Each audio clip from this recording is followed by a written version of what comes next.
كلها استدراك، يعني ما استدركه على الأخبار التي تشهد ضرورة المذهب. مثلا نقرأ رواية واحدة ونختم البحث.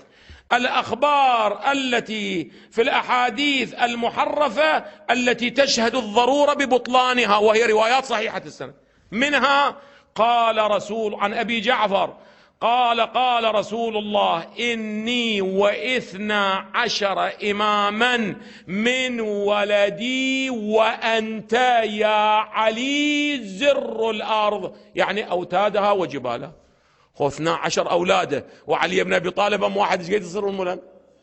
13. وهذه مو وحدة واثنين، ولهذا وحدة الآن إشكالات اللي مأخوذة على الكافي وعلى كتبنا الأخرى. يقول بابا كتبكم ما تقول 12، تقول كم إمام عندكم أنتم؟ ها 13 إمام. وين وديتوا ال13؟ هاي رواية.